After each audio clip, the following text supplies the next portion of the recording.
কেন, যেই বর্ণেরই হই না কেন, যেই পেশারই হই না কেন, যেই সোসাইটিরই হই না কেন, এই জীবনটাকে যদি গ্রহণযোগ্যতা পর্যন্ত পৌঁছাইতে হয় কার কাছে? দুনিয়াওয়ালাদের কাছে না, মালিকের কাছে, যিনি এক ফোঁটা পানির থেকে অস্তিত্ব দিছেন, যার কাছে আবার আমাদেরকে ফিরা যেতে হবে।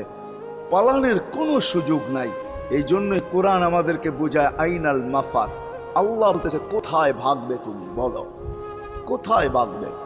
কবির কথাই সত্য, যদিও নাকি পালাও তুমি আকাশেতে লাগিয়ে সিঁড়ি, সিঁড়ি লাগাও যদি আকাশে চলে যাও, তা আল্লাহ বলে তোমার বাগার কোনো সুযোগ নাই। কেননা ইল্লা বিসুলতান, ওইখানেও আমার রাজত্ব, এইখানেও আমার রাজত্ব,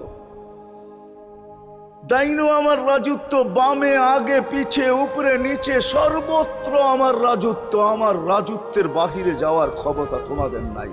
দ্বিতীয় কথা এটো, আইনা আনা মাআকুম আইনা মা কুনতুম, যেখানে যাবে ওইখানে আমি সঙ্গে থাকব, আমাকে দূর করতে পারবে না। যদি করো তাহলে তুমি থাকবে না, তোমার অস্তিত্বই থাকবে না। কেন আমাদের ভিতরে আল্লাহ নাই বটে, কিন্তু আল্লাহর একটা পাওয়ার আছে যেটাকে রূহ বলে।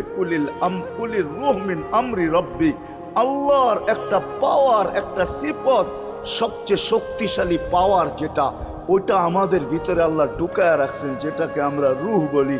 কোরআনের ভাষায় রূহ বলে, বাংলা ভাষায় আত্মা বলে।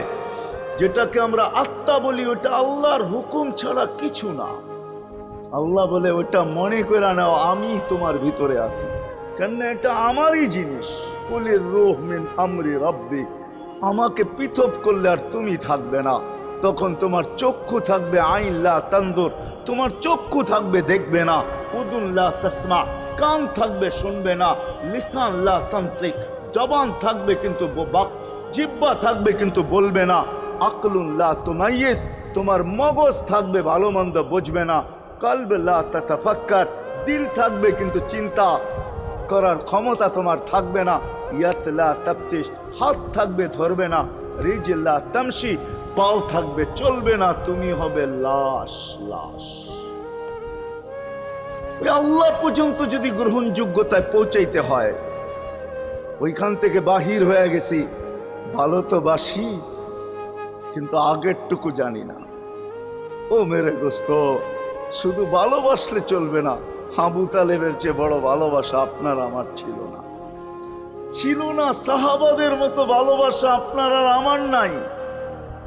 আছে নাকি? হ্যাঁ, আবু তালেবের